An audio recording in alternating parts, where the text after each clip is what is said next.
Hey everyone, welcome back to the Backyard Horse Enthusiast, where we dive into the world of horses and the incredible people who are making a difference.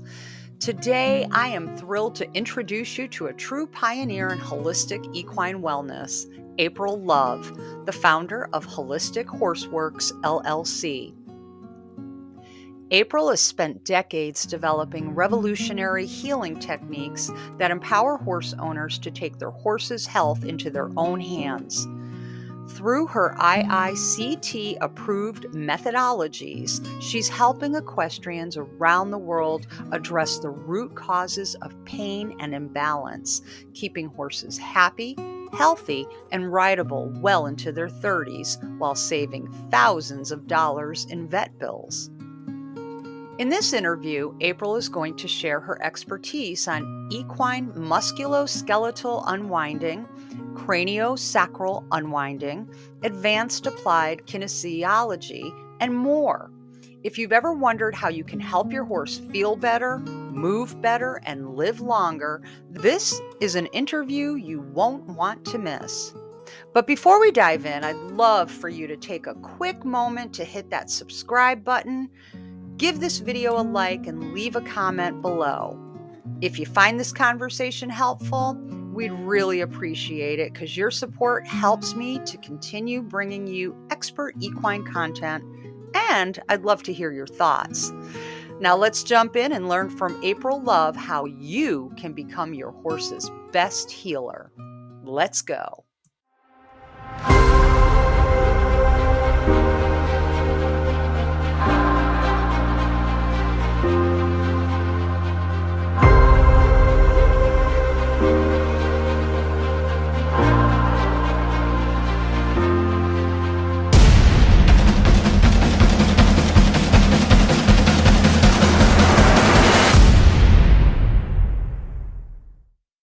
Coming soon, Holistic Horseworks Remedies.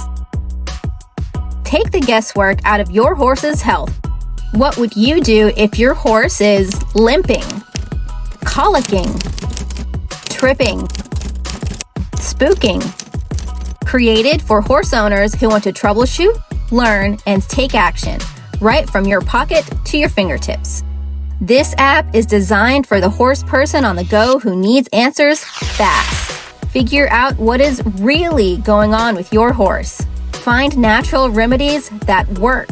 Explore expert solutions to common horse health issues. Holistic Horseworks Remedies. Coming soon to Google Play and the App Store.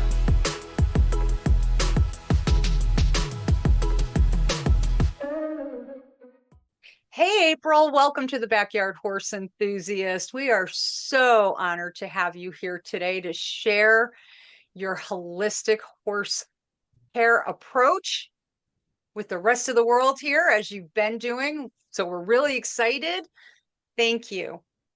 Thank you, Kimberly, for having me. I'm excited to be here.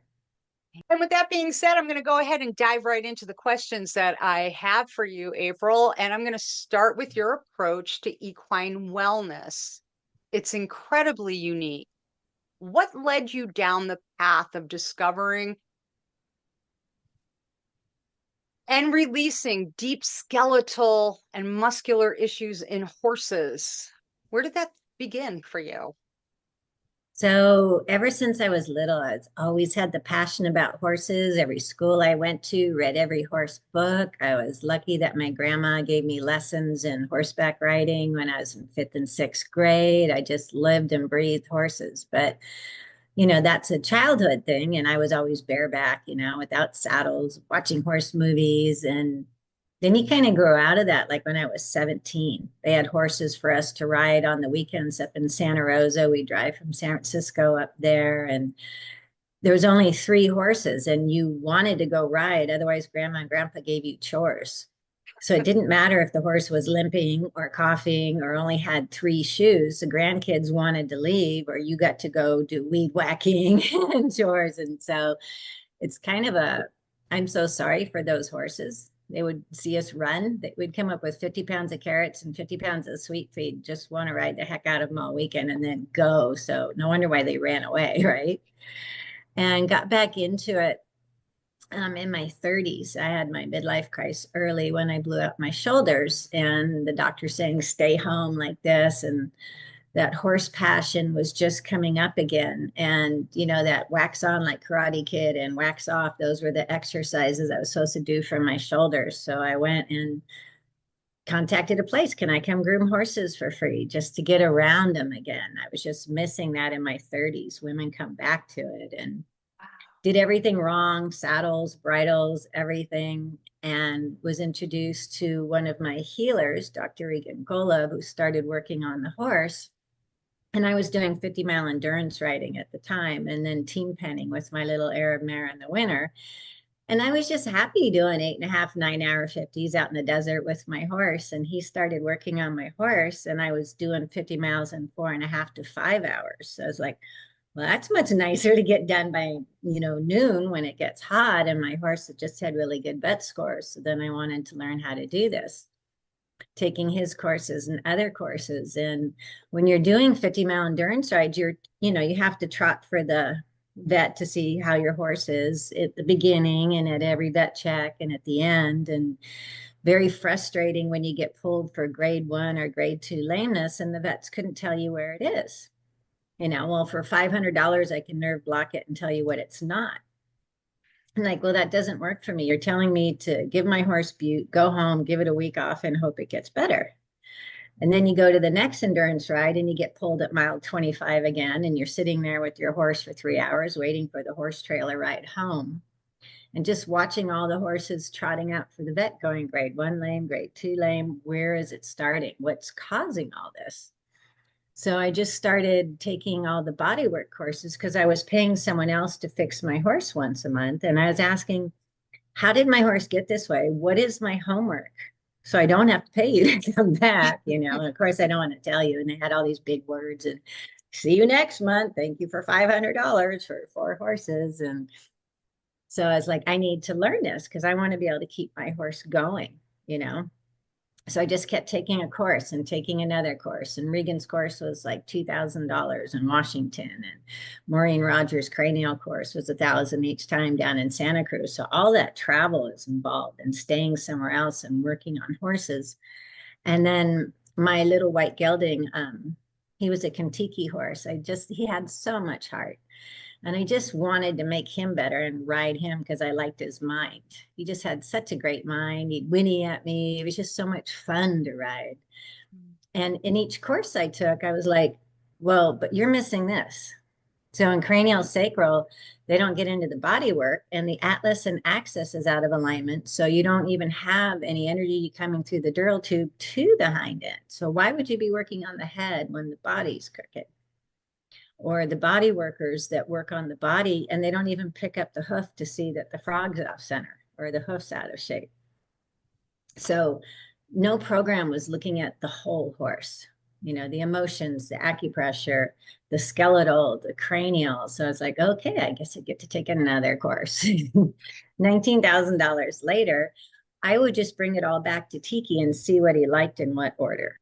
So he's the one who helped me develop the program through kinesiology. So you don't want this before I do this, and you want this, and what can I do in the middle of an endurance ride to keep him going? We did all 4 days of Death Valley, 50 miles a day up to like 9,000 feet and back down in the middle of winter. And there's no horse trailer coming to get you if your horse goes lame.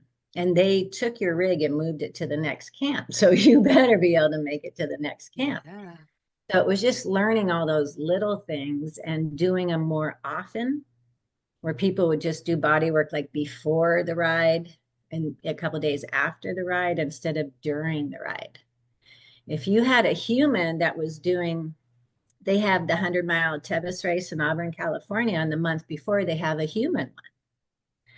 And at their stops, they have massages going. People are rubbing their feet. They're doing their muscles. Why are we not doing that for our horses, who is an equine athlete? You get anaerobic, you slip, you do a strain, and it's going to tighten up later. So we were talking about what, got me into all of this was my Arabian gelding Tiki, and keep taking courses for him on, you know, the legs and the whole body and the head. And because we were doing the 50-mile endurance ride. So when I put this program together with each class, I take it back, see what he liked, what he wanted, in what order. Then we did 41 consecutive completions of 50 miles or more in a day with no vet pulls. And at the time, I was 50 pounds heavier. So I was in the heavyweight division. My little 14-3 Arab was carrying 215 pounds with tack. There was carrots, you know, and I actually had a little water bottle on the saddle when we're climbing hills. He'd turn around and I'd squirt water in his mouth. So he's the one that I developed the whole program for. And then people just kept saying, oh, would you work on my horse? And would you work on my horse? And I'm like, well, yeah, your horse is crooked. Look at the 4 hooves. They don't match. Well, how do you see that? My farrier didn't say anything. So it's just putting all that together, but being able to explain it in a way that the backyard pet owner, you know, your 4 hooves don't match. So your chiropractic adjustment's not going to hold. It's like you standing on a low heel and a high heel all day long. Your whole body's going to shift. Are the hooves changing because of skeletal and, you know, musculature, these things being off as well? Or is it by, you know, is it the chicken first and then the egg, or the egg and then the chicken? How does that your work? farrier trimmers will tell you, you know, they can change how the horse moves, but it's not in a correct way. So how the horse loads and stands on the hoof 24 hours a day is what grows the hoof. If they have tight sternum and pectorals on the front hooves, they're going to be jamming from the inside and pushing to the outside. So on that front hoof, you're going to have a straight hoof wall on the inside and medial flares on the outside, and no one will explain that. So I chase it higher up in the body, compressed heel, or low heel and long toes is a horse whose lumbar is in spasm, probably with roachback and hunter's bump. And they're trying to stand way over the front end to traction the lower back. But our response is to cut off the long toes and to wedge them up. So here they're trying to traction their back and they no longer have that toe to kind of brace on. So I've seen them put them on egg bar shoes. You know, the frog's not getting any support, your heart pump. And I tell everybody, you know, put your horse in the cross ties or in the barn aisle, go about 10 feet behind and squat down and look at all their hooves from the rear. So the farrier trimmer can shape the front to make them look nice, but the rear is going to show you how that hoof is actually growing. You know, if you're having issues on string halt, you know, that locking stifle, equine shivers, it's always in the right hind leg because the right hip's always back and tilted. And you'll see an inside compressed heel with the toe shooting out. So if the hoof is this way and the hip is up here and they're not loading, the knee is taking all the stress in the middle. So you need to look at how the hoof is hitting the ground, where the hip is for the stifle to be able to get better in the middle. So the high-low syndrome is usually on the side with the first rib out. So we found foals as early as 3 months of age just from tumbling or, you know, being in the stall giving birth, and that first rib is already misaligned. Well, that's going to be the foot that they put back when they graze, because the shoulder can't come through freely with the first rib. I actually have, you might put it up later for your, but this was a skeleton of the first rib, and I can kind of point out, and then one hoof is bigger. It's not that it hurts the horse, but it doesn't allow the shoulder to come through freely in a forward movement.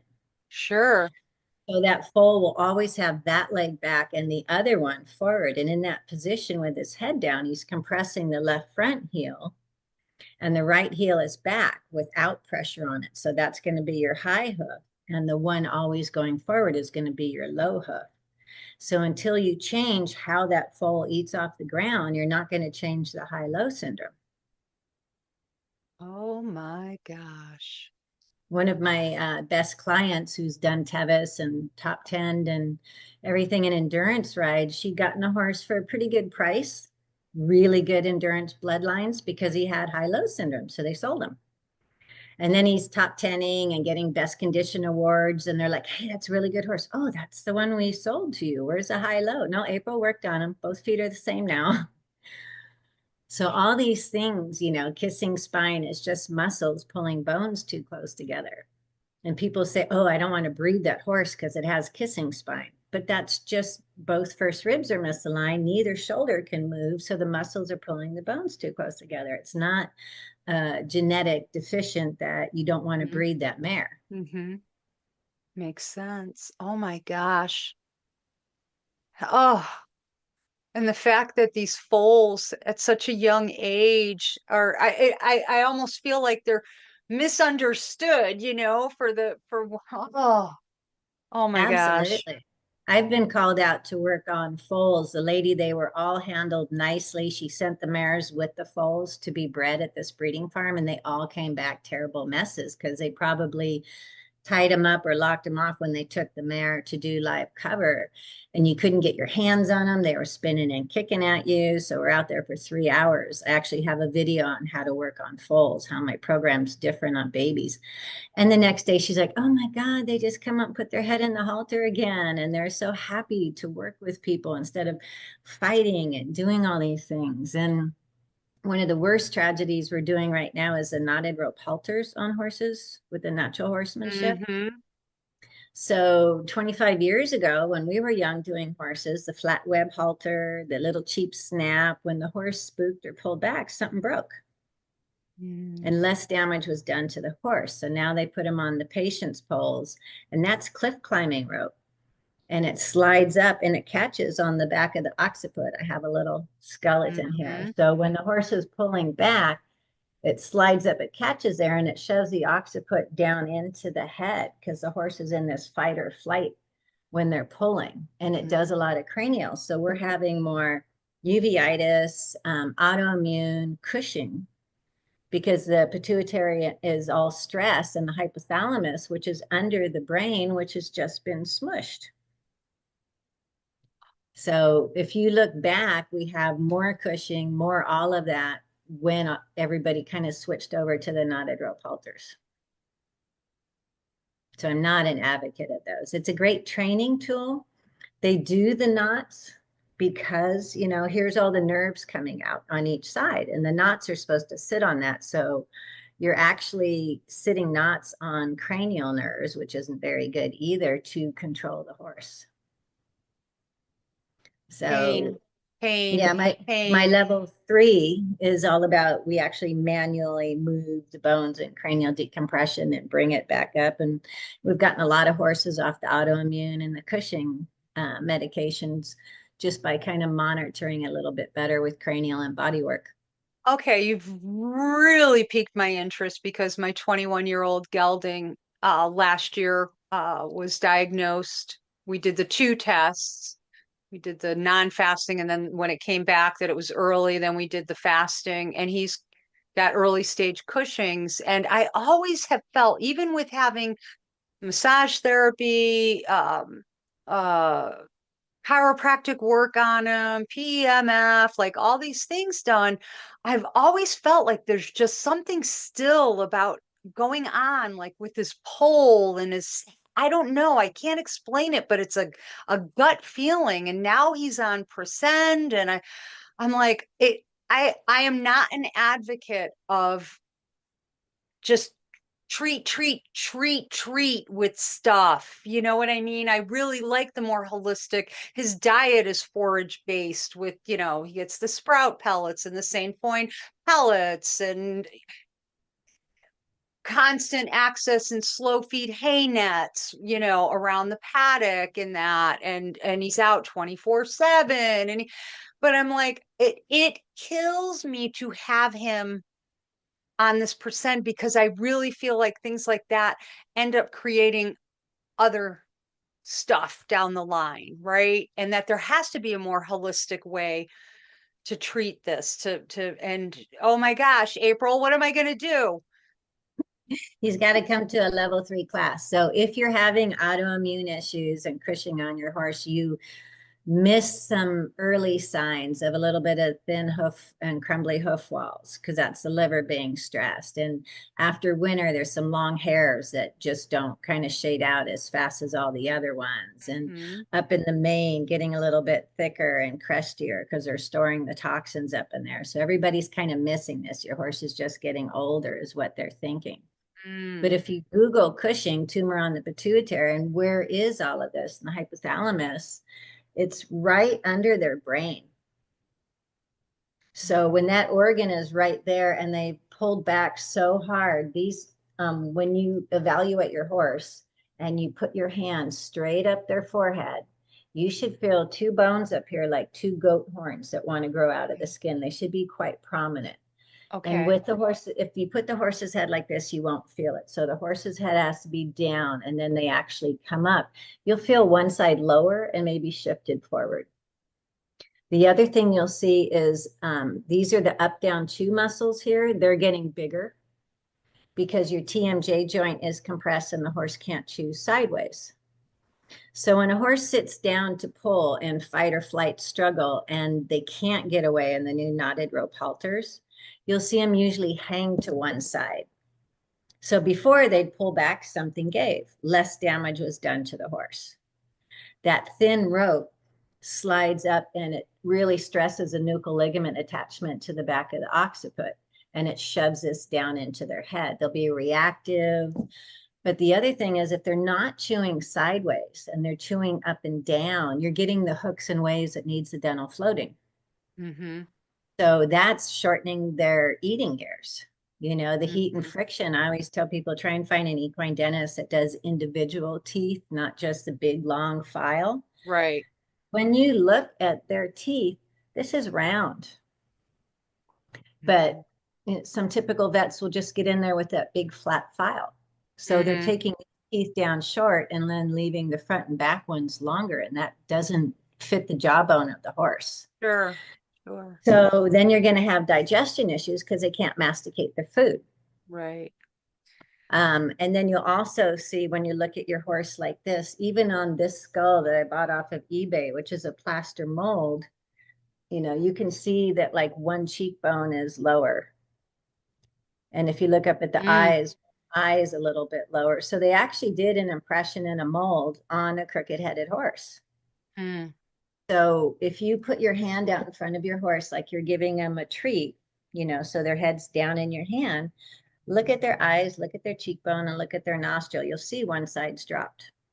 So to the trainers and the competitors, I'll say, so your horse is heavy on the left rein. And they're like, yeah, how'd you know? Well, you continually pulling on that bit to say give to the left rein is actually destabilizing the TMJ joint. It actually dropped a ½ inch to an inch. And I tell people to get a tape measure and measure from the pole to each lip line, and you'll find one side's lower. And until the horse does my level 3 class where we actually manually move it, try to get out of the mouth of the bit or find a bit where you can drop one side. All the resistance goes away in the horse. They're just saying, yeah, you're pulling on this side, but this side's locked. You know, especially in combined driving horses. You keep pulling on that left rein, it's going to throw stress back to the right hock because he's bracing through his body. The combined driving horses were really fun to work on. Everyone's like, wow, they can actually do the whole course now, and they're soft and light, and they can stay straight in the harness. And so I worked on just about every breed and every discipline. And 2011, I started being invited to teach internationally, so UK and Australia. And it was nice to see the horses all around the world on different feeds, but they all still had the same issues. First rib as a foal, you know, water and feed sources adding up. And the knotted rope halters got really popular. You put those on the young horses and you're going to have a lot of damage done up there. A 3-month-old foal just kind of rearing up and fighting like this on the handler is the same thing as a, you know, 14-year-old, 1,400-pound horse pulling on the side of the trailer because the cranial bones are so soft. So most of the damage is done before we even get them into training. So that's why one of my videos is how to work on foals. If we can start working on them at 6 and 8 months, you're not going to have high-low. You're not going to have kissing spine. You're not going to have uveitis. The uveitis eye that they actually remove, it's just anything with an itis is inflammation. So then they put steroids in the eyes to take down the inflammation, and they give the horse owner a pointy metal tube. So the horse owner actually does more damage trying with the pointy metal tube, trying to get the anti-inflammatory medicine in. But the eye that they always say has uveitis is the one that's always dropped. Mm. So when that lacrimal bone is dropped and shifted, when we work the horse, it throbs. And they drop and rub that side of their head on their foreleg. How many horses have you ever ridden or worked that drop and rub their head? Yep. Pay attention. It's always on one side. That eye is bugging them. Well, where is the dirt and the fly spray? On the foreleg. So then they're rubbing the dirt and the fly spray, and that's what makes the pink-red inflammation on the inside of the eye that we are now treating with anti-inflammatory medicine. It's also the one that's always weepy. So we actually shift the lacrimal bone back up, detox the eye, and bring health and vitality back to the eye. And I've had 4 clients say, thank you. The vet said that he must have misdiagnosed uveitis because he no longer has to remove the eye. We're like, yes, score 1 for the home team. Oh my Saved an eyeball. That's amazing. Now I keep going back to Dakota. Like he's got it in the summer, his left eye is the one that's problematic. It'll Right, weep, but sometimes it'll swell. when the bone is jammed, when they're hot is when it's throbbing. If he trots a little bit, and you get hot, it's throbbing. So that's, and the fly mass, you have your eyelashes, and then you have the long ones that come out on top that are kind of stiff.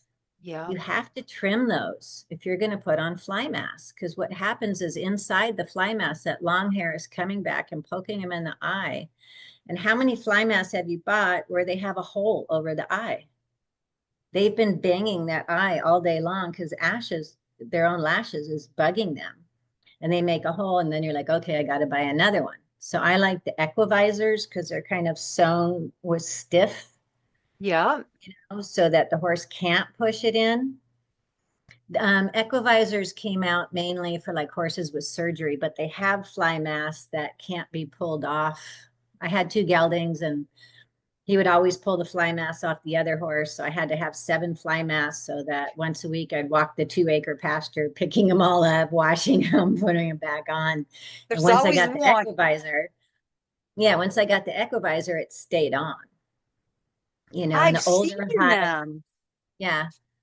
So it's one of the brands I like. Anything that really compresses on here, when the horse is rubbing, you really got to make sure those eyelashes, if you take off the fly mask and you look sideways, you'll see these long things curling, and they'll be Yes. like little gooby stuff. Yeah. So we just open the fly mask and throw the box away. Does anybody read where it might say maybe we should trim those? Does that No, exist on those boxes? Because it I've should. never read a box. I was It just like, I should. know how to put this on. Poof. Right. I wonder, I'm going to have to look. I'm going to have to go into Tractor Supply and grab a mask off the shelf and just read the box, but it should say that. Oh my And then I gosh. had a horse that was always getting his eye medicated. So the client's like, you'll never get near his eye to trim that. And so I actually have a video. I've got over 200 YouTube videos on all these things to do. I said, sure, you just come up backwards like this. And he didn't see you, and you put the lashes in, and she clips. She's like, oh my God, we've been trying to get near that eye for a week, and he's all over. And you just came up and went, sure, it's just that easy. Well, Oh don't my let them gosh. see the medicine or the scissors. Just come backwards, hold your hand there very soothingly, and then do what you need to do, or put a drop in there. Don't be like, oh, yeah, here's some sharp pointing Right. scissors and medicine I want to put in your eye. Makes perfect sense. Oh my gosh. I could end So, this interview right here just with what you've shared. I'm like, I have so many things that I need to think about, do, take care of. You said the level 3. Now I'll be reaching out to you when we're done with this, because oh my gosh, It's all about my horse and my dog. That's all I have in my life, truly. I mean, I have friends and family, but they're my life. So, So you don't even want to get me started on dogs. I figured out what starts hip dysplasia and how to fix it. oh my gosh. And I have a video on that. So on dogs, it's all neck related and collar related as a puppy before they're a year old. And with the dog's head down, if you go up behind their ears, you can find the wings of the atlas. It's a big bone with their head down. If so like if they have a collar on or a big dog grabs them around the neck when all the bones are so soft, that shifts. And the pattern is if the atlas drops to the left, the right hip comes forward. And if it drops to the right, the left hip comes forward. So in the hip dysplasia, I actually have a PowerPoint and an x-ray with it straight, and you can see each hip socket, the leg is able to do this. Well, on the hip dysplasia dog, the spine comes and it curves, right? So the psoas goes into spasm. It kind of pulls this hip joint from this to this. Now the top of that femur, that's the hip dysplasia. It's grinding away in there. Mm-hmm. So it's making a bigger gap. But the other side is the ACL tear. The right hip can't do its job, so the left hind knee is doing more. So I make a lot of friends at the beach and the dog parks. And when you're petting your dog and you go over the rib cage and it raises before you get to the hips, that's the whole psoas and spasm. Dogs always want their butt rubs because their hips are out. Horses rubbing their butts on the fence isn't because of parasites. It's because their hips are out and they're trying to readjust their hips when they're like sitting on the fence and stuff. Oh So my I God. teach if we actually listen to them, and our animals can last a lot longer. Yeah. Wow. So, and I know you're going to put up some promotional stuff, but I really wanted to put out educational books that people grabbed, like Don't Squat with Your Spurs On. Remember that I funny have little that book? over my toilet. Right. So my first book, I found someone to do all these white, happy, fat horses, and, the Horse 101 ebook is just how your horse gets crooked. All the things where Yvette said, the trailer rolled, but yeah, your horse is fine. Your horse is not fine. He hung by his neck in the trailer, Oh my gosh. while it was upside down, all these things. So it's all these common sense things. And that's the free ebook that we give out people to educate them why they need my program. Okay, and what I'm going to do is, folks, what you'll see is a little QR code hanging around April's head. Just scan that and you'll be able to get that. Yeah, and that'll lead you into the education.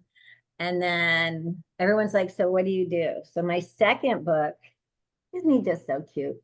You're going to throw away everything that is in your medicine chest. You're never going to use alcohol, iodine, hydrogen peroxide ever again on any wound, and you're not going to cold water, fresh hose a wound. We are saline bodies. They'll say, yeah, cold water hose that leg wound, right? You're going to have yellow pus, edema, and green goo coming out the next day because that's what happens when fresh garden water hose hits a saline body. So we hot pack it with tea tree oil and dynamite trace minerals, and the whole wound closes up. And the horse actually says, here, mommy, here's leg, fix. Instead of having that goopy mess that swells up, is hot, you're pulling off the bandage. It's painful to the horse. It's stuck to the horse. You're starting all over again. Where my way, you're like, oh my God, this costs $75 to heal a gash across my horse's shoulder that the vet couldn't stitch or something.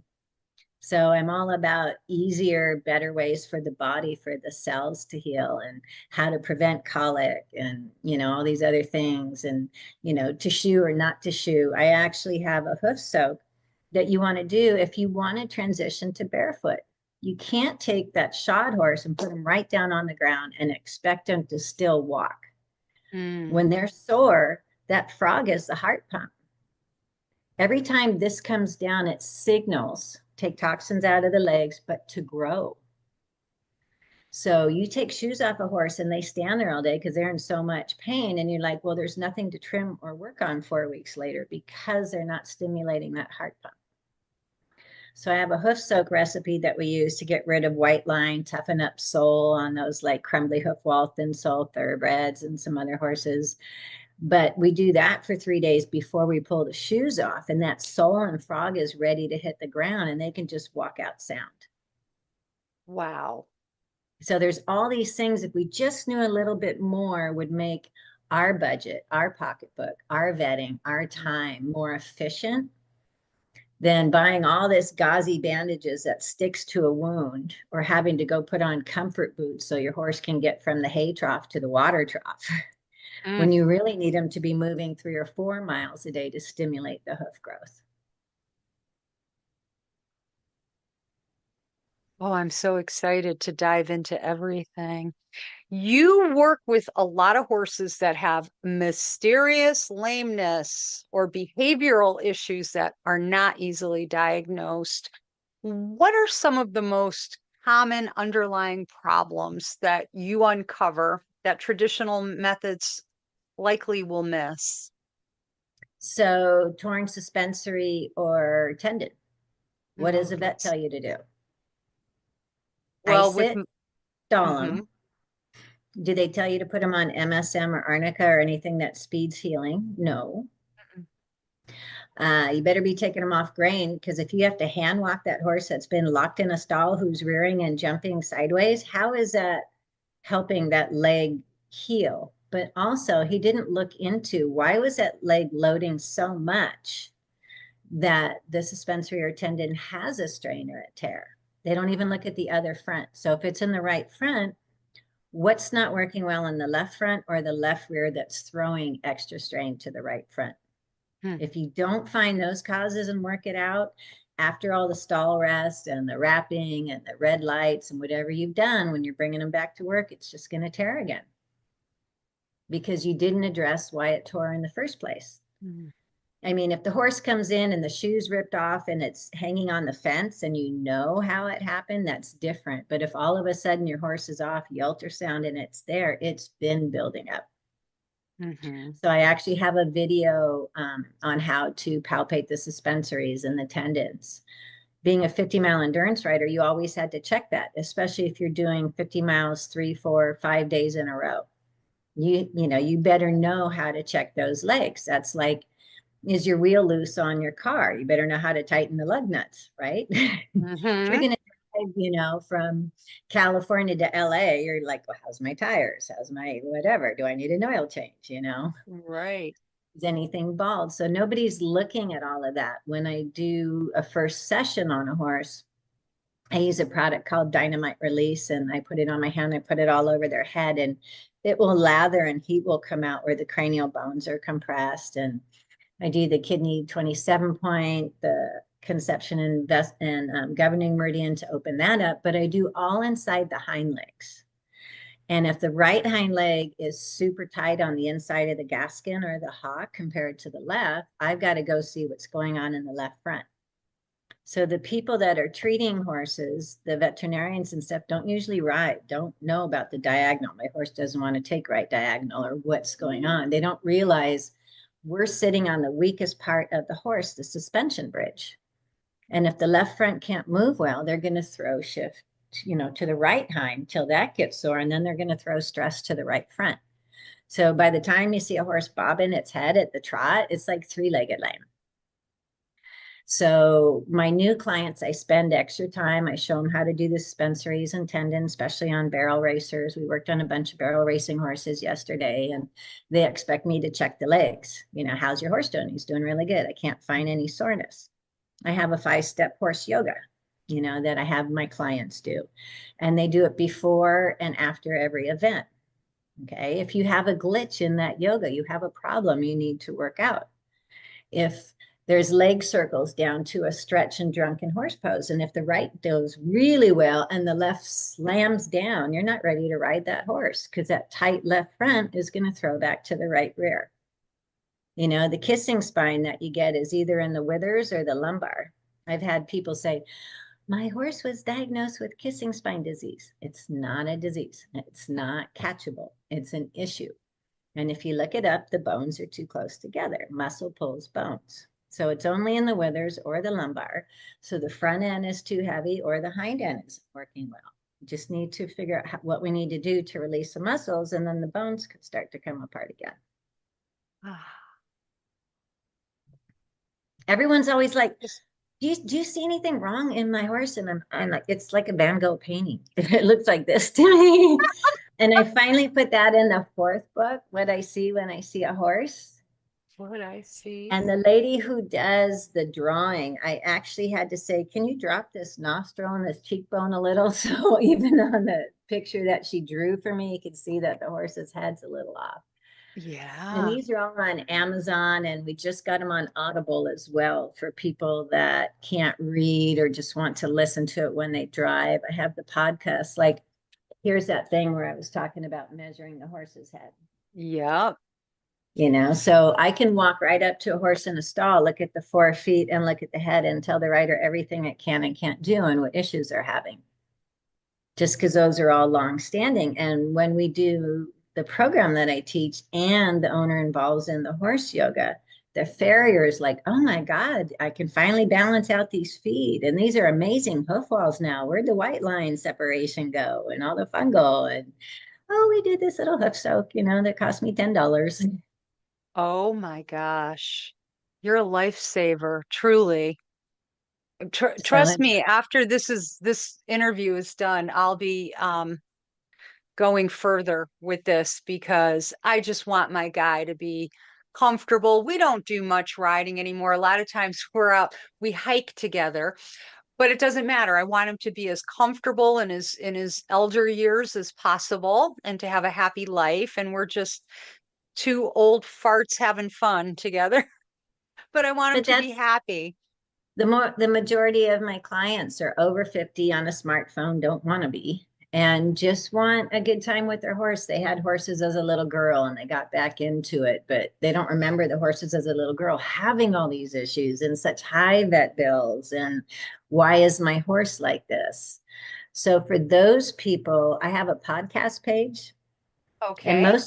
most of my podcasts are under 6 minutes and one subject. And people are like, oh my God, I had to like rewind it. You didn't even say anything about who you are. You just went right into, we're going to talk about uveitis or we're going to Yeah. talk about how to get better soles. And they like, I had to rewind it.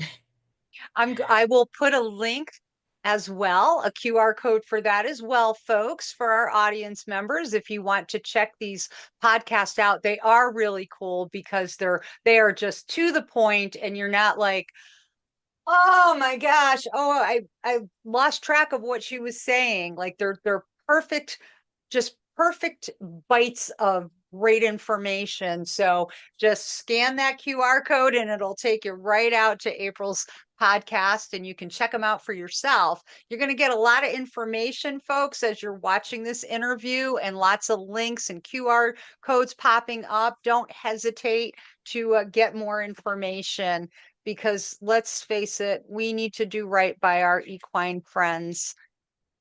April, you talk about the impact of cranial trauma from a horse pulling back while tied.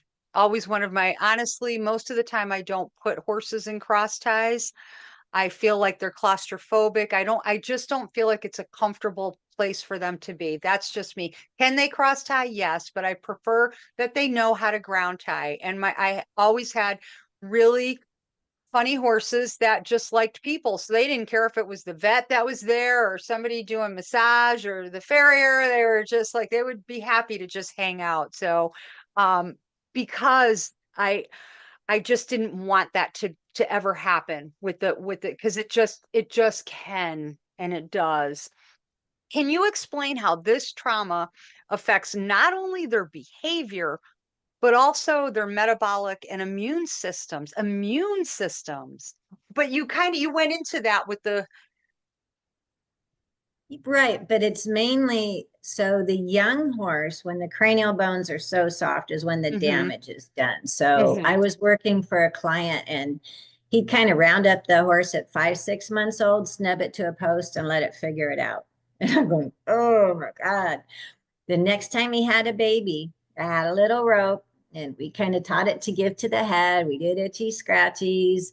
And within 4 sessions, it was tied on a little bungee next to its mom in the stall. And you could pick up its feet and do itchy scratchies and kind of groom it. And he's like, oh, wow, a little extra time at the beginning. It makes them so much easier instead of letting them run wild and then, tie them by their head. So some horses that people can't deal with because they're having the behavioral issues, they get sent to a trainer who says, just put it on the patient's pole, just put it on the wall for 6 hours. It'll learn not to paw, and stuff. But when it's under here and they shoot backwards, they won't stop till something gives in the rope or the horse. So before I knew about cranial and all the body work, I was retraining problem horses. I had, the regular halters with the square thing. I would clip a bungee kind of rope to the side and notice that if they pulled on the side, they'd immediately stop. So it's only when they're pulling straight back, that rope hits here, and then they're in that fight for death, right? Fight or flight. They can't get away. And it's doing all that damage in the nuchal ligament. That horse, when you have scar tissue on the nuchal ligament, can never really get up on the bit. If you want a dressage horse or a halter horse with that lovely headset. When you look at the neck muscles coming down from here and the nuchal ligament, you'll have a flat zone here, and they'll have big knots farther down their neck. But when they do pull like that, and then they lean to one side, I've seen people have to go over and cut the rope. When you have those unbreakable ropes and stuff, they shift everything down on one side. So this eye can no longer see as well. So all your horses that are spooking, I show all my people to take your hands like this and cross them. This is how your horse sees. You cannot see right in front of your nose. So having a carrot or a treat there, they can't see what's at the end of their nose. But if you're like this looking around and you shift just one of those, you've lost your depth perception and your peripheral vision. So the horses that are spooking, I tell people, notice if it's always on one side. Oh yeah, it's at the garbage can when we leave, but not when we come back. Because it's only the left side that didn't see it, has some issues in this eye. And then the right eye will come around and see it. And because this eye didn't see it, it has to be a carnivore or something scary because it moved. It wasn't there a minute ago. This went, so I used to desensitize horses before I even did any of this and teach them to go up to mailboxes and porta potties and push them with their nose and like give them a carrot treat from horseback. And they had to touch it with their nose. But I didn't even know about any of this stuff. But just feeling confidence in the rider that they're safe in their own space. But when they've taken this head trauma, up here is always on fire. It's smushed. It's kind of like having a concussion, hitting your head really hard, and it always hurts in that spot because the cranial bone is kind of compressed there. Those are the horses, don't touch my ears, don't want to be bridled. So then they get into all this training of put your head down instead of addressing this.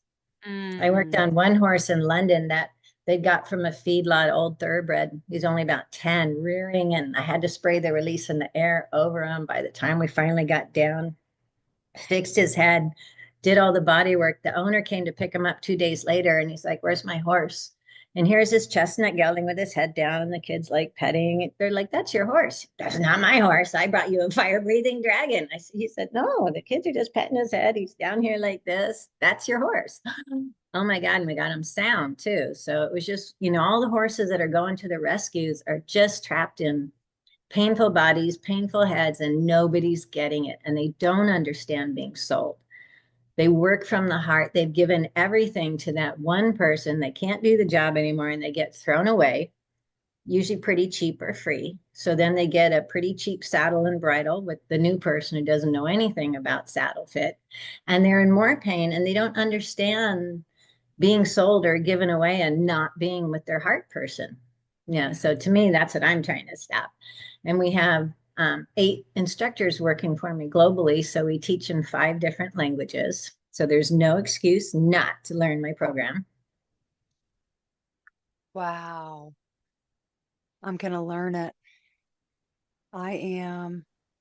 So, and so we Oh, have the hands-on clinics, but I also have the home study program for 100. But that comes with a distance reading on your horse. So I'm like a medical intuitive, and I scan the body and I give you an 8-page report. The cranial bones are dropped on the left. You know, that eye vitality is only 45%. You're probably having issues with those eyes. You need to release the atlas and axis first rib on this side. So you get videos, you get a workbook, but you don't just get dumped there like you do other home study programs like, thank you for the money. Hope you figure it out. I hope to never hear from you again. Gone. And, so within a few days, they get an 8-page report on their horse of what to detox, why they're having the issues, and they work through all of that. And then they get to resubmit pictures to make sure that they got it all. And okay. then you're just doing that on every horse. Every horse has pole trauma from pulling back. Mm-hmm. Every horse has first rib misalignment. I think it's because our horses are more mineral deficient in the feeds and the grains, because first rib misalignment used to only be on one side for 20 years of doing this body work. And in the last 6 to 7 years, we're seeing it on both sides.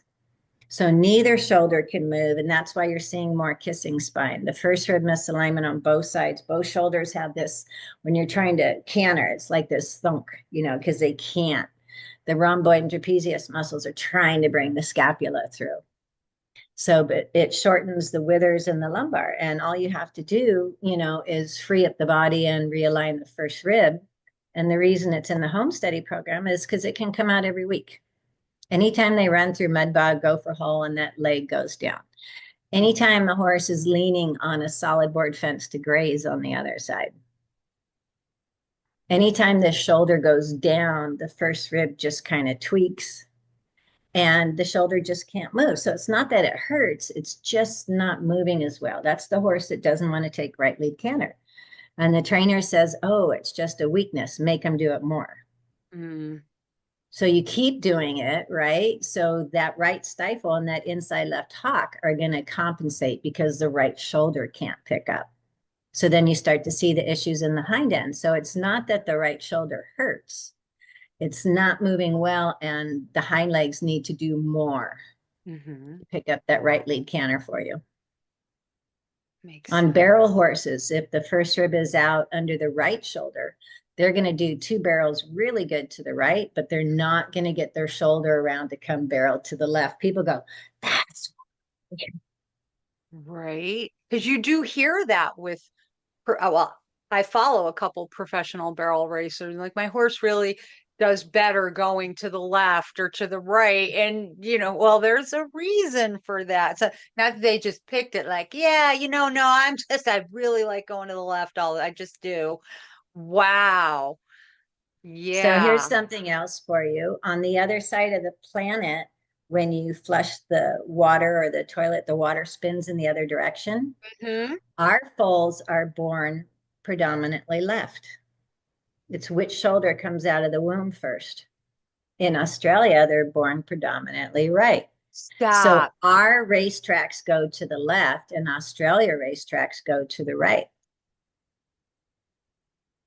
Oh my gosh. Cool, huh? Wow. Yeah. So you teach horse owners how to do this work themselves. I mean, clearly, because I think, well, Dakota's running around playing with his yard mates, his herd mates, and then he takes a misstep, slides in the mud, whatever. We'd be like bringing somebody out once a week, right? So we do need to know how to do this work ourselves. What are some simple but powerful techniques that owners can start using right away to improve their horse's skeletal and muscular health? Or will we So find that in your books or in that you sent me a link and where we send the pictures and do all. no, that's a distance reading. So Oh, that's okay. the horse yoga. So my clients kept saying, Oh. my horse is happier to see your car than it is to see my car. So I had to do something to get them involved. And when you're doing that, even if you haven't done my bodywork program by day 3, they're like, my horse has a different attitude. He's actually waiting for me at the gate. I saw my horse out there doing downward dog all by himself, So, the carrot stretches back to the stifle. You know, you want it lower down towards that rear knee. And if your horse can only reach its shoulder or ribs 10, 12, you've got a lot of issues in the neck. But just doing the yoga every day, because Atlas and Axis are the ones that actually come out, but C3 through C7 just kind of turn and lock down because of muscles. So you're stretching out the muscles by doing the horse yoga. I say go out there with 5 pounds of carrots, do left, right, until you get them back near the hip. When you go this way, you're going to be breaking down the arthritic calcifications on this side and stretching out this muscle. And when you go this way, you know, vice versa. So you'll see short neck, long back horses because the neck's in spasm, bringing 5 and 6 too close together. That's your U-necked horses. And when the back goes into spasm and the psoas is in spasm, it's straight to the croup. So it looks like a long backed horse when it's not really. So it's all in that balance. So then the leg circles down to the drunken horse pose frees up ribs like 2 through 5. It doesn't do the first rib, but that's all your turning, your barrels. If you can't go like this and cross over the other leg, how is that horse going to move that shoulder to go around a barrel or to do gymkhana? You know, if your psoas is in spasm and your lumbar is locked up, how is that horse going to pick up the stifle and the hind legs to come over the jump?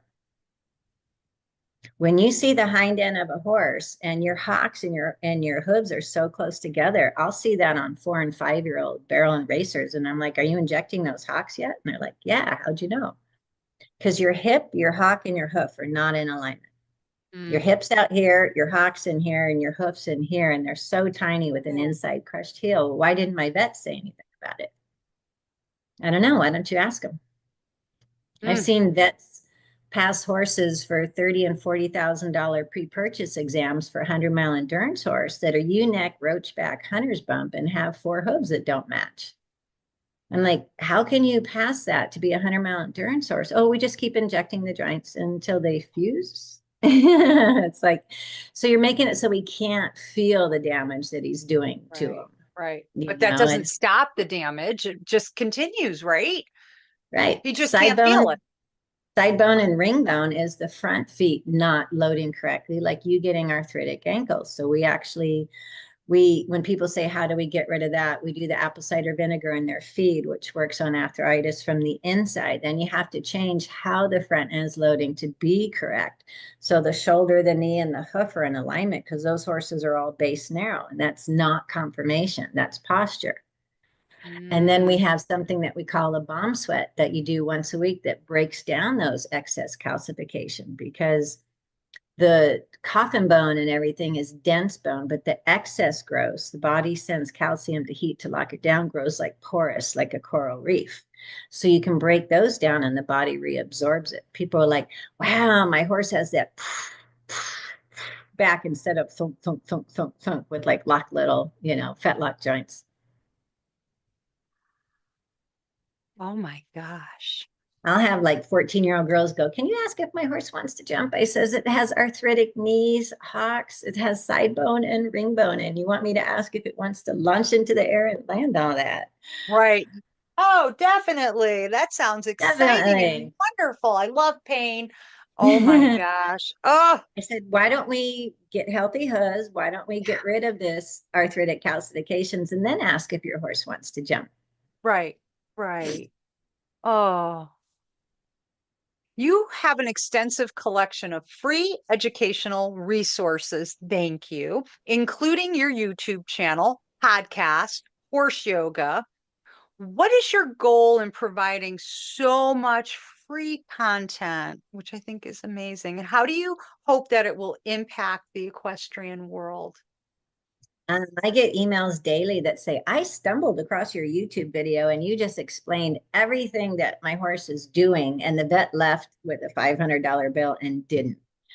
So it's not that we don't need the vets, but they don't ride. They don't understand working a diagonal, and what's going on in the body. So what I don't teach is how to do the first rib release that starts everything. So you have to buy my program to learn that. But I do show you how to palpate tendons. I do show you how to lift the ribs and do the butt tuck if your horse is colicking. I have a whole video on get out your digestion from doTERRA and saturate the belly. And, in my Horse 102 book, it says have a laminated sheet, because as soon as something happens to your horse, all the information goes right out of your brain and you go into panic. So have Banamine at the barn, have doTERRA digestion at the barn, have Epsom salt, because you can syringe them with warm salt water. On the side of the Epsom salt box, it says take for constipation and what is an impaction. So you can syringe warm salt water. It's all these things you can do while you're waiting the 4 or 5 hours for the vet to come. And then usually your horse is pooping, if you do all my things, and then you're like, thanks, don't need you. And it's not to get the vets out of work, but they might have to go, a calf is stuck or a horse needs stitches. And if you can get your horse out of colic, we have fewer and fewer good vets nowadays. They're just not finding it as rewarding. That if I called my vet, Larry Goss in Sacramento, he knew it was an emergency because I was treating everything else. So even if it was his day off, it was Memorial Day, he would come out to the farm. I'm like, she just foaled. She's not up. I think, she's running a fever. The baby's running around doing flying lead changes, but we need something for the mare, and I actually had I had bred for a tricolored sweepstakes Pinto Arabian sport horse. I finally had it, and she was about 3 or 4 weeks old, and it was 105 degrees in California, and flies were everywhere. So I'd put the war paint on. That's what you use, like a spot on for ticks, and I'd put it here, and it made her itchy, and she rubbed, and she caught the metal flanging on the side of the building, and she nicked her carotid artery. So you go out and you bred for this, and you go out and your little, oh my God, I finally got the horse I want, spurting blood all over. Oh my gosh. So remember, I imprint my babies. So I caught her up.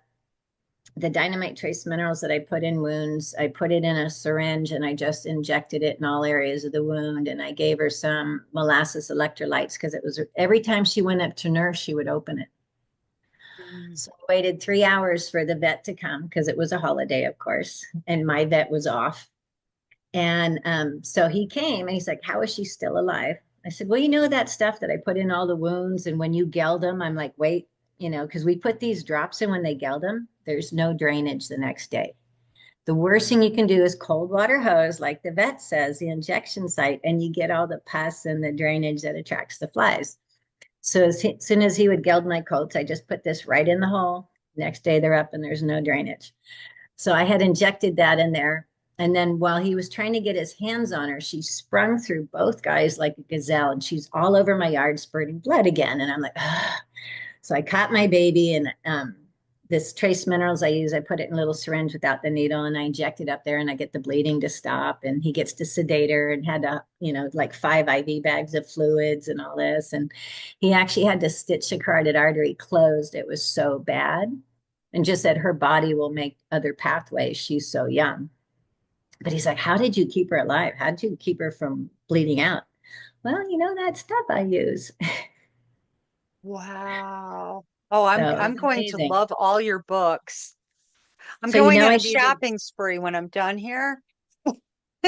and I do the distance readings. I do them for people as well on their health issues, bacterial, viral. I found people that had like deep bone infections that was draining down into their body. One person ended up in ICU till they actually found the tooth infection that is vet missed. So I find all those things, and then we just use kinesiology for what does the body need to come back to balance? What does the body need to heal, instead of adding all of this stuff in? Do you need red light therapy? Do you need MSM that speeds connective tissue repair? Do you need arnica gel? Do you need cold laser therapy? I just kind of bring all of that in.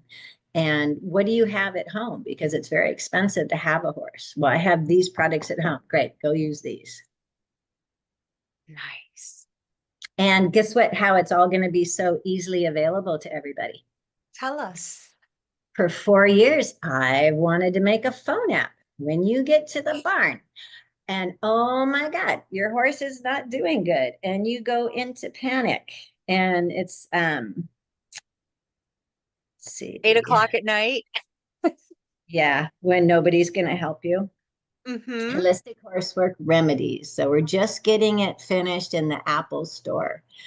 And it was like, I have all the information out there, but people don't want to be looking for it.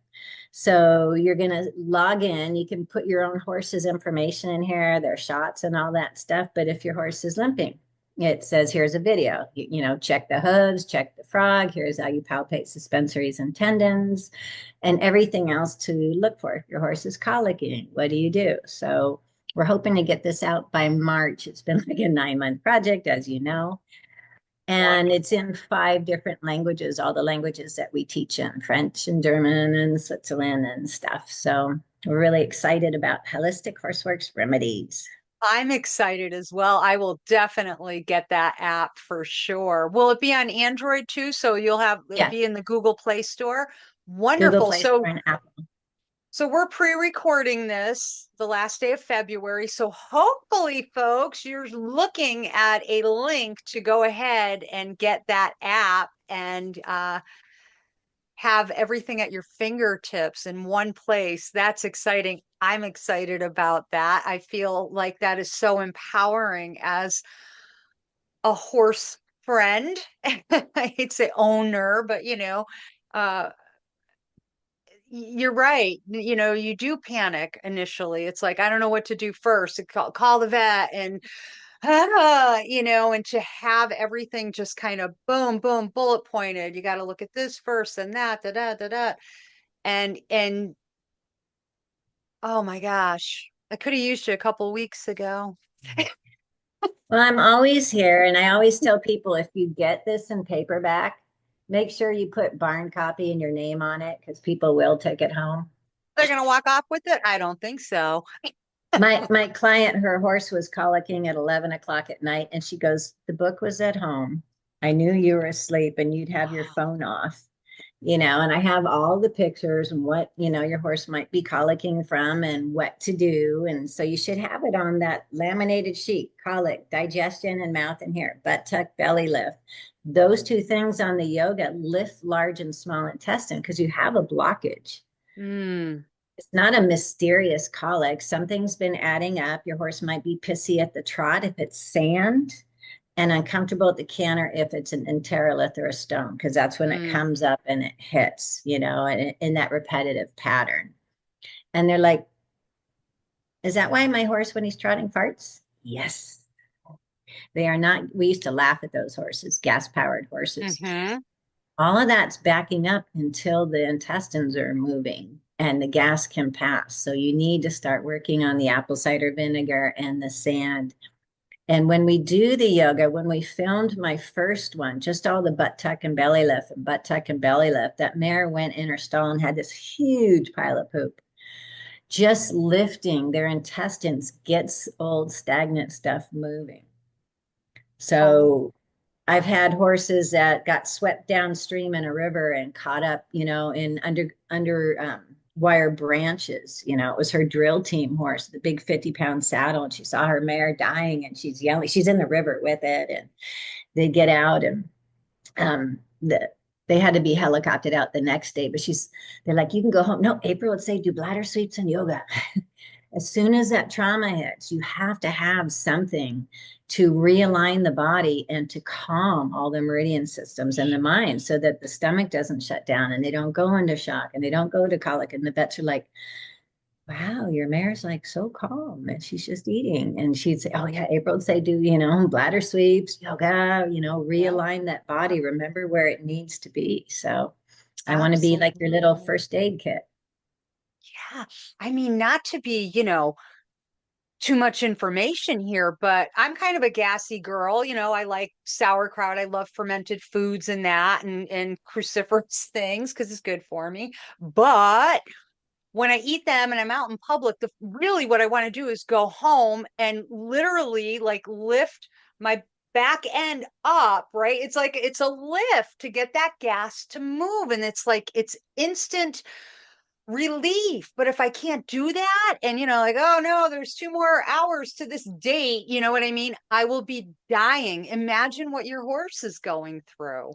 Well, they can't burp, right? It's all one way. So, and it's the haze and grains that are blocked that are fermenting and creating more pressure and more pressure. So that's why they want to go down and roll to move that pressure. Yeah. But once you've learned how to do the belly lifts and the buttocks and you get two people and you do it together, it's like within 5 minutes, Oh my you know. gosh. But you still need to work on the why, the sand or the stone that's in there. But it's like, okay, Right. great. That wasn't an $800 vet bill tonight. So it's just a Right. wake up call. I remember seeing something about mysterious colic. It's, it's going to happen again. And it's going to happen again because the vet coming out and oiling and doing all those things didn't work on what was blocking it. Right. I actually Absolutely. had a client, and you can't recommend this, but they'd sent the horse home to die. They couldn't find anything from Loomis Basin or whatever. And she said, bring it over. And she had a warm water wash rack and she gave it an enema. And out came a plastic bag. Because when you put your hand in for the rectum, you're not going to really feel a soft plastic bag. It's going to just be warm and move with the poop. Oh. And the vets don't want you to hear that because if you have a tear in the intestinal lining, the bacteria can go somewhere else. But if you're 6 hours from a vet and no one's coming out and your horse is dying, I say go get your home enema kit and put some warm water in there. Yep. The other end. So Yep. there's all these, common things that we can do instead of saying, oh my God, I'm just going to watch my horse die in pain because I don't know how to relieve this gas. Indeed. My people clients, I always say, go get 3 colonics within 21 days and all of that'll be gone. Mm-hmm. Hmm. Oh, my horse and I have a lot of stuff we got to do. Yep. So, I'm going to do the distance reading for you, and you'll see that, the eye that needs work will be the one that's weepy. So when the lacrimal bone shifts, it blocks that tear duct. So you know how they can go up the nostril, right? There's a little hole up in that nostril that the vet can put the, little water and kind of flush. And people have tried to flush that out and wonder why they can't flush the tear duct out. It's because the whole lacrimal bone is shifted and it's compressing. Yep. Yep. Nothing can get through. Oh my And people say, gosh. I'm so depressed. You just mentioned my horse. I said, but I don't mention anything that we can't make better or that we can't work on. Mm. Right. Right. So the level I'm one very home study is the cranial, and I have just a cranial video for like 70 for people that just want to work on the head. And the level two is that, but all the fascia, all the muscles, the base narrow, the hocks that are too tight, the thoroughbreds that suck up their diaphragm on the racetrack, the horses that roar. You've heard about that in the Oh, tieback yeah. surgery, right? Did you know the tieback surgery is only on the left side of the body? I did The not know that. laryngeal nerve runs in a different pattern on the left side of the horse's body than the right. And if all the cranial bones are compressed on the left and the first rib is out on the left, it's compressing both ends of the laryngeal nerve that signals that flap to open. So we've gotten stage 4 roar back to like stage 2 by doing all of this. And then we did laser therapy to work on scar tissue and then nerve regeneration herbs. So when people say, have you heard about this? I just Google online, what is it? What does it mean in the body? And what does the body need to fix that? Yeah. And it was actually the vet said, yeah, it is always on the left. I wonder why. Oh, the laryngeal nerve wouldn't be compressed by those on the right because it goes somewhere else. Hmm. Yeah, there's all this stuff in my brain, which is why we did the podcast and the books, because I'm like, I got to get it out there so it'll always be out there. And then we're going to have the little phone app and people just go, doo, doo, doo, doo, doo. So the podcast, the videos will be in the phone app too. So they don't have to go somewhere else. Oh, wonderful. Oh, that's great. Yay. Yay. Yeah. Because otherwise you're hitting all these different platforms, but to just be able to open up that app on your phone and have those podcasts too. Because I love listening to podcasts in the car. So I would just like binge on April's podcasts until, I'll So just do an extra long drive so that I can get a whole bunch in for sure. Oh my gosh. and a I'm lot gonna of people don't have cell phone service at the barn, but if it's in the app, you should still be able to access it because it was right downloaded in the down. app. So that was the only way that we could get like the colic video and all that information to you when you have no service and you're in panic. And I keep dropping the call with the vet and they don't know when they're Mm, coming. And nice. That's nice that you have that option to download once. Yeah. Because even like sometimes when when you have I have Audible, which I love, but if I don't download the book and then I'm somewhere where the Wi-Fi service is bad, then I can't listen to it. But I make sure that I download the book prior when where I do have internet service, then I always have access to it. So that's nice to know too, that you're not going to be like, oh, I opened it up, but there's nothing there because I don't have Oh, yeah, that. So because you that's great. download the app and all the info's in the app. Love it. So I have over 200 helpful YouTube videos, and they did limit me to 15. So you're just going to have to go on YouTube on Holistic Horseworks and find all the other ones. But every part of the horse's body, from crooked heads to everything, is in there. I love it. I don't think there's anything like that out there right now. No, So I this wanted is, one. I've been wanting to do it for like 5 years. It's like, $8,000 to put it together. And oh yeah. so it is like a free trial for a week and then like $5 a month. But Oh, when that's they pay nothing. that, they get 10% off any of my programs. So you can buy all that in the app and save. So it's kind of like a win-win for everybody. 100%. That is one Starbucks coffee, not even. Part of it's a Right? half a Starbucks coffee. No, that's a black coffee with no sugar, no cream Don't make it nowadays. fancy. No, Can I that have is half a bagel? no cream cheese today. 1 gallon of gas. Okay. Exactly. That's phenomenal. And then to still get 10% off of the courses on top of it is just, it's phenomenal. I'm Well, beyond and you get excited to put now. your horse's info in of when the shots were, when the farrier was. So you have everything right there. Oh, let's see. I'm When s- was the last time he colicked? Oh, yeah, it was 3 weeks ago because I actually have it in there now. wow, all your data's in one place. That's perfect because now you're not scrambling. If you do have to call the vet, you're not like, hang on a second. Let me oh, I don't know when Let me pull was up my that. calendar for when was his last shot. Hey, April, I think you should develop an app for cars too. That would be perfect for cars. Huh? Right? That Yeah. was me last week. I'm like, when did I get that thermostat changed? My car's overheating. You know what I mean? And I'm digging through paperwork when, oh, there you go. In your spare time, wink, wink, you should develop an automobile app too, because you already got all you got a template down. It's just we're gonna transfer it to cars. Well, I like the app of what was wrong with my plant, right? And you could take the picture and it would tell you what to do. Well, you can send me pictures of your horse and I can tell you where the pain is, what hip is out, and what you need to do. So with all other programs, you don't get that live help support of, hey, what's going on with my horse today? And, can I get a reading? A reading's $100. What's a vet farm call? A lot. My last vet bill 2 weeks ago was really close to $1,000 for just, and he didn't come out. Wasn't an emergency. It was an urgent care. He picked up an opportunistic. He picked up Streptococcus zooepidemicus, which, opportunity. Yeah, there was another boarder's horse on the property that had an open abscess under its jaw. And thank God Dakota he's a healthy guy. He really, really is. So I knew I was dealing with bacterial. It never got above 102 as far as his temp went, but he did have clinical signs, a little dry cough. And so the vet had me monitor him for about 24 hours and came out. And I said, I need to know exactly what this is. Have to be sure we're not, that's not going to be Streptococcus equi or, like I need to know. So that was not a cheap. No, see, if you were my client, I have a recipe called Miracle Spray that you can buy on my website. That's Okay. doTERRA essential oils and the dynamite trace minerals. It works on bacterial, viral, and fungal.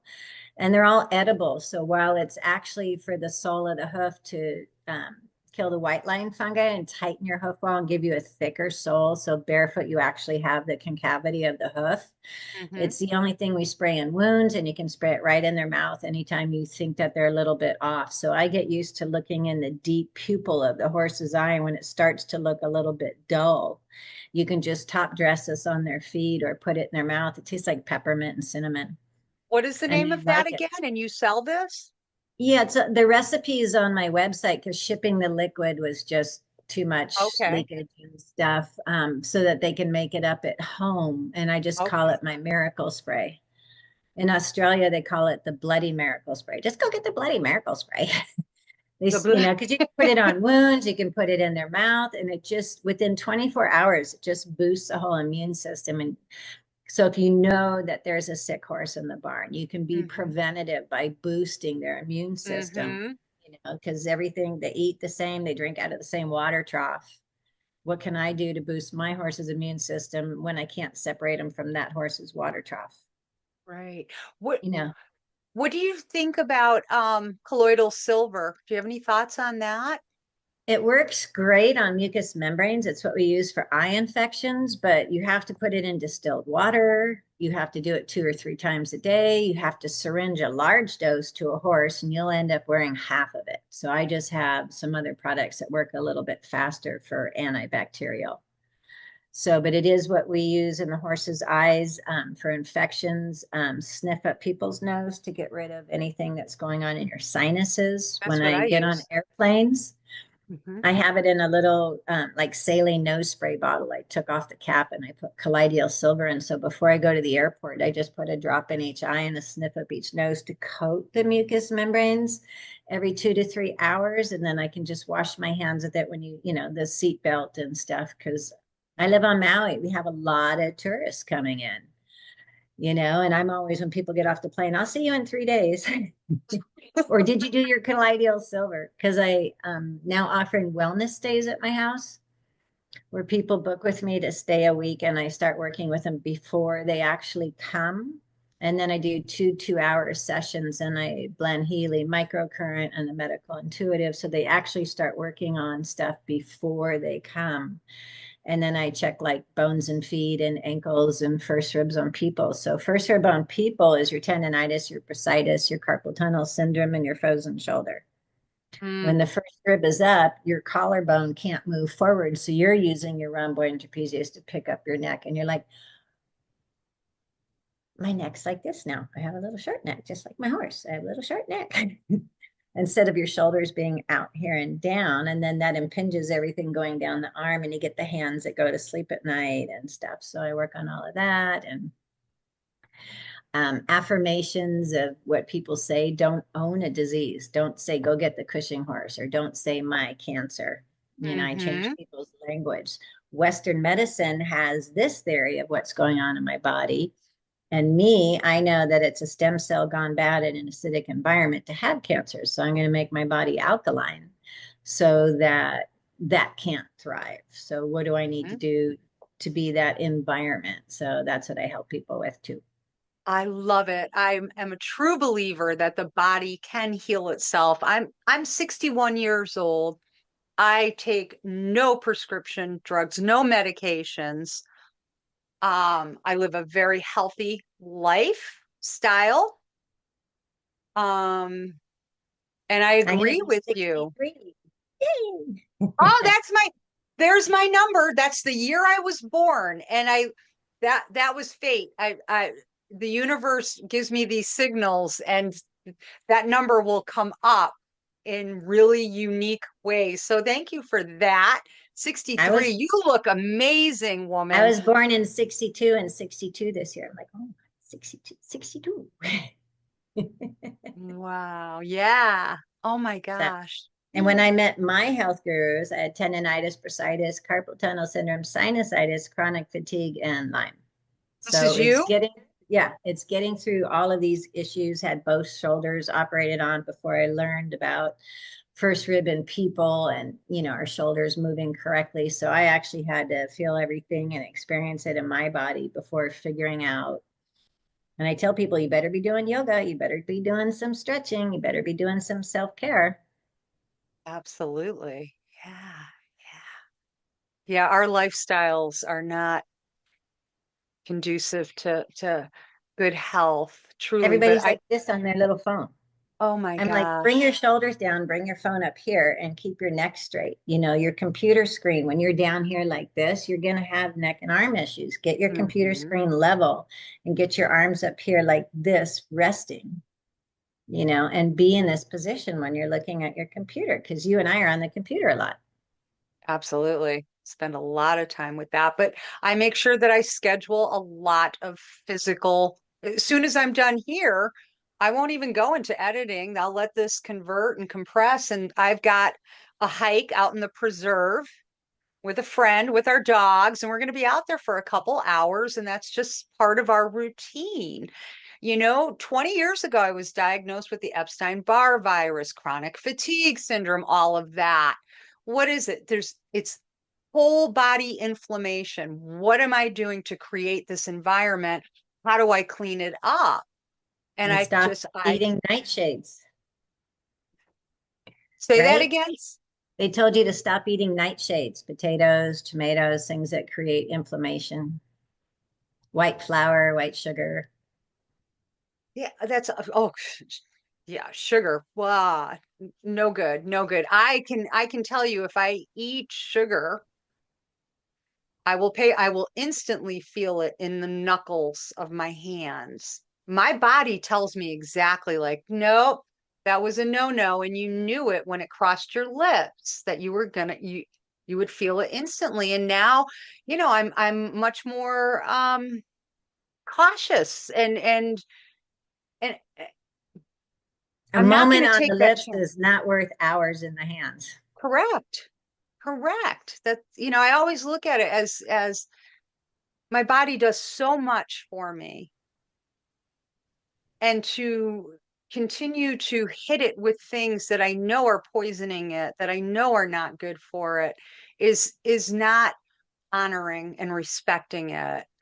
So, So all the people that crave like bread and bagels and carbohydrates, I tell people that's the yeast, candida, and parasites that want to be fed.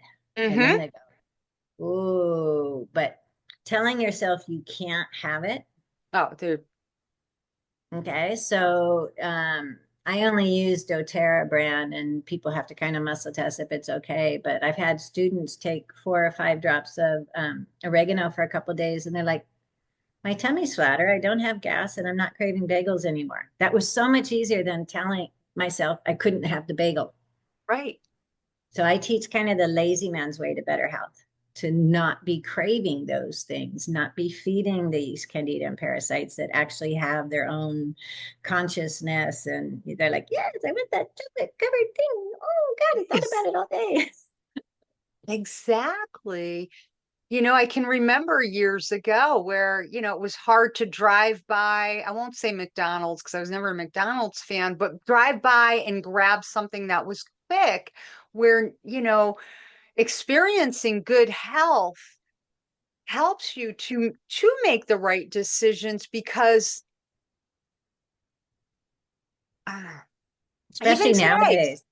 yeah, It's it's mystery meat in all garbage. the to-go Oh my places. gosh, you don't know what's bioengineered and this and that. You look at it, you're like, I don't even recognize anything how can this have 500 ingredients that I cannot recognize? Like, what is that? No, I want the wholest form of food that I can eat. And I'd rather come home and scramble a couple of eggs and have some spinach, and I'm happy and I feel better, and I'm not, like, oh, I got to go take a nap now and I'm bloated and I feel crappy.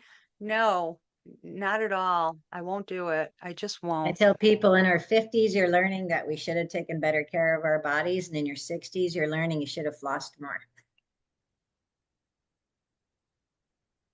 Mm-hmm. Take care Indeed. of it or you lose it. Yes, absolutely. All right.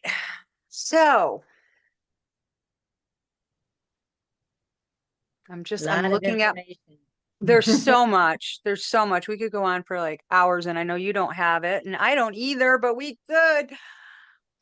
So, where can horse owners start if they want to dive deeper into your work, like me, someone like me? Well, you have three different ways of, learning. So YouTube is if you're visual. Okay. So I have two YouTube channels. So Holistic Horseworks, you can go into the podcasts are up there as well, but there's also playlists. So you can look up wounds and arthritic conditions or cranial sacral. You can look up what you want without having to scroll through everything or testimonials. So that's for visual learners. And most of those, again, are under 5 minutes. Your horse is colicking. Here's what you do. Your horse is lame. Here's how you palpate the legs. If you want to drive and just listen, that's the podcast page. And that's also on Spotify and Buzzsprout and Amazon Music that you can find Holistic Horseworks. And 4 books on Amazon for people, and 3 of them just got put in Audible. So if you just want to listen to it instead of reading it, but the pictures are pretty cute. Yeah. And then the website for the left brain cerebral type, or all the information. Even when you go to Holistic Sorcerer's homepage, everyone's like, you should redesign that to be softer. I'm like, no, I want it dramatic. Here's an eye that was going to be removed. We saved it. Here's a crooked horse. This is what we did. All that information so that on the homepage, it grabs what their interest is at the time. And then each of my instructors has their own page where we're teaching in South Africa or Australia, or think Florida and Indiana is coming up this year. I'm only doing West Coast now. I live on Maui. I'm doing a private apprentice program with a lady right now who's following me around to barns. So it's, what is your learning style? The home study program, you get a landing page that you have access to for life with instructions on how to download the videos. People don't do that. So anytime I update a move, we post another video in there. So my students are lifetime students, and you always get to see the new workbook or anything that we changed. For people that get the home study program or do a live hands-on class, you get to submit 5 case studies. So in other programs, you can submit a case study, but you don't know if you got the rib or you got the hip, where they submit pictures to me and I say, well, you didn't quite get the right hip and you didn't get that elbow. And we go over how you're doing the move. So having that support and feeling good, like I didn't think I got it, is that the little doubt, on your shoulder? I call it. You ever see the movie The Fockers? Yep. Yeah. So my 3rd book, If I Can Do It, You Can Too, is about us and doubt, and how as children we kind of learned we weren't good enough, or we weren't smart enough, or we couldn't do that. I call that the little fucker on your shoulder. Just knock them off and just say, yes, I can do this. And Mm-hmm. with your horses, find a teenager at the barn or something and teach them. I teach the yes no divine pendulum to ask yes and no questions. But when your horse is injured or sick, you're not going to be able to do it. So bring in that kid to say, what's going on? Does he have a bellyache? Did he eat something? What do I need to do? Have some kind of support at your barn, that can help with all that while you're trying to get the vet on the phone. And, have that list of, what you do for the injury, what you do for the colic, laminated at the barn. So you're like, oh my God, I forgot that. I have it in my pocket. Great. Let's go do that. Yeah. So, on your home study or in-person class that we teach, you always have this follow-up backup. You're not just, when I took a course, it's like, okay, how do I go get clients? What do I say? You go to a horse show, no one's going to let you touch their horse at a horse show. You might mess up something. Right. Right. So I would donate gift certificates of what I wanted my session to be worth, $100. So someone, and I said, I don't want first place to win it. I want the best sport award. The little 4-H kid that's always trying and always coming in last. I want them to get my award. Because if you fix that horse, they will tell everyone in the barn about you. So I actually show people how to go get clients, especially when vets are trying to say in all these states that you can't work on horses. Well, just say you do cranial sacral, because they don't really know what that is. Or you teach horse yoga, for the owners to do. It's the wording of how do we get around. We're not diagnosing, we're not treating. We're finding the blockages in the horse and opening it up, and the horse is coming back to health and wellness. Thank you. You're welcome. Thank you. Oh my gosh. Oh, we have come to the end. Is there anything else that you'd like to share with our audience I that we think might it's have overlooked? probably pretty much all out there. Yeah. And for our audience, again, you're going to see QR codes popping up all over throughout this video. You can just pause that video and aim your camera at it and go out to April's website, get all the information that you need and want. And hopefully, when this airs and is published, we'll also have the QR code for the app. Holistic Horseworks Remedies. Yay. Yay. April, thank you so very much. You are a Thank you, Kimberley. powerful human being. And I know as someone who loves her baby Dakota and her dog and all living things, I thank you. I thank you because this is clearly an act of passion on your part. And you've put so much into becoming who you are now and that you share so beautifully with everyone. I'm grateful to you. Thank you. Thank you. Thank you. Can I say one thing about doggies and cats? Yes, please. Stop feeding them tap water. Even if it's well water? Yeah. No well water? All the distance readings I'm doing, water's coming up as the main source of health issues. So we have filtered water. Start doing filtered water for your dogs and cats in the house. Okay, I will. I have a Berkey, brand new. It's in my storage unit. I'm going to bring it into the house and I'm going to start using it. Yeah, wells need to be bleached every year because rodents and bugs die in it. So usually have bacterial or high iron, and all of those things throw cells off. So with our pets, that means so much to us. All the tumors, all the weepy eyes, all the pet issues is because we're still feeding them tap water. Oh my gosh, I'm on it. Thank you. You bet. You hear that, Tommy? You're using the Berkey from now on, baby. Filtered water for our pets. Absolutely. Nothing but the best. Thank you so very much. This is not the last you've heard of me. I'm sorry, even if you want it to be. No, I'm kidding. I want you to do before and after pictures on Dakota. I am. I got to clean him up a little bit. You know, those nice gray horses that this time of year. He's not gray. He's brown. But yes, I'm going to, and I'm also going to go out to Amazon and purchase all of your books so I can have some fun reading and enlightening reading. And I want to learn horse yoga. I want to learn all of this.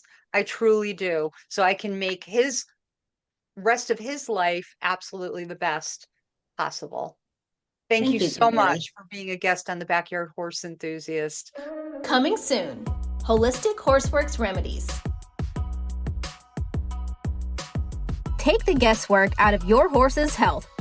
What would you do if your horse is limping, colicking, tripping, spooking?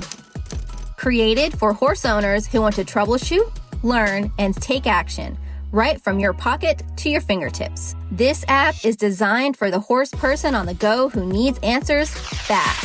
Figure out what is really going on with your horse. Find natural remedies that work. Explore expert solutions to common horse health issues. Holistic Horseworks Remedies, coming soon to Google Play and the App Store.